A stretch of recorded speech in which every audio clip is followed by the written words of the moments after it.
Hi, I'm Rebecca Hines. Welcome to Technology. This time, rather than focusing on a specific tool, let's consider how we might organize all of those tools that we're using and that we have available and create a specific area of our classrooms focused on customization. This might be especially important in those inclusive classrooms where it's difficult to always bring in the specific supports everyone needs. It's also really critical in those classrooms to encourage the idea of accessibility not being just for persons with disabilities, but accessibility as a way for everyone to get what he or she needs. Some kids need extension, some kids need review, and some kids need very specific support for very specific disabilities. So let's take a look at some ways of thinking about creating an access center. A center can be basically whatever you envision in your classroom. My suggestion is that we use this as a way to start thinking about promoting the idea of accessibility as something necessary for all learners. Basically, it's just customization and managing our resources to facilitate that customization. So first, take a look around your classroom and ask yourself, where would be a good place to create a space for students to go and get custom experiences? We have all kinds of kids in every kind of classroom these days, and there are tools out there to support them all. Whether it's extension, review, support for a specific disability, or to encourage them to be more productive, let's start creating a place to promote all of those ideas. On this website, I've tried to outline the basic concept of creating an access center, and I've also tried to give resources to help you get started. Some of the things that are available on here are documents that you can print and laminate to post in your own resource center. There are other accessibility guides that are available here, and just tools to get you thinking about that customization piece. Also, you'll see that there are specific examples of production tools, extension tools, review tools. So what do I mean by all of these things? Well, a production tool, for example, might be something as simple as theme poems.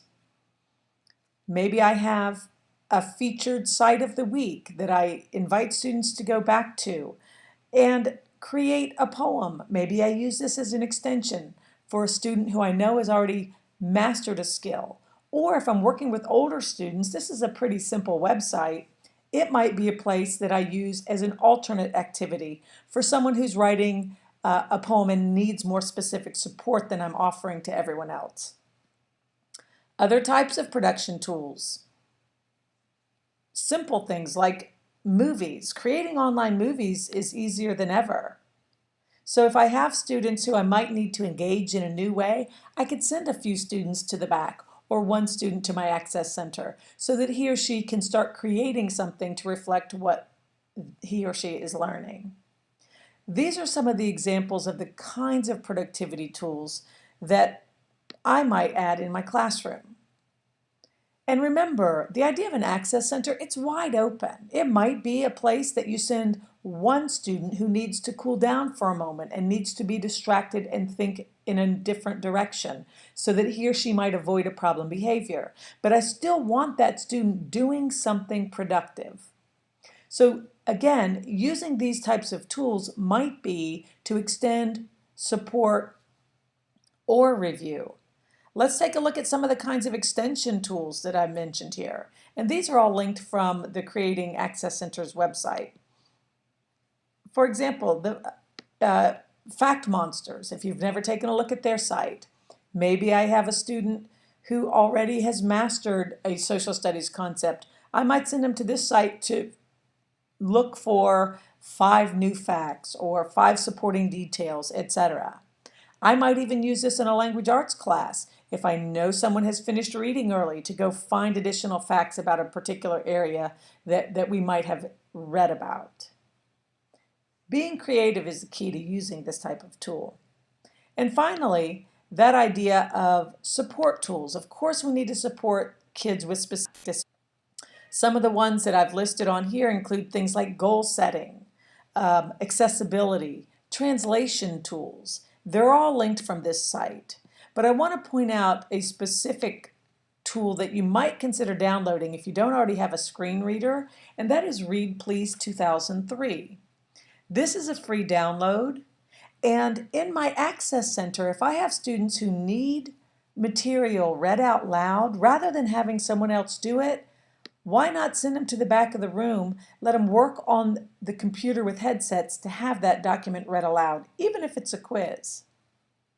It's a free tool. It lets you switch to a new language. Someone can hear it in whatever language needed. They can slow down the pace, speed up the pace, and it's very easy to use.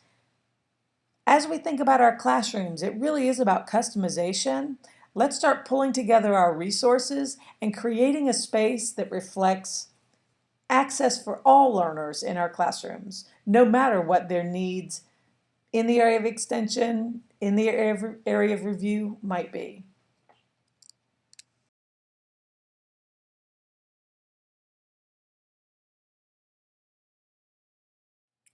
I hope these tools give you a place to get started thinking about creating an Access Center in your classroom. And for those of you guys who are collaborating with our general education colleagues, just taking the idea and some of the supports provided on the website might be a good way to start thinking about accessibility for everyone. Until next time, I'm Rebecca Hines.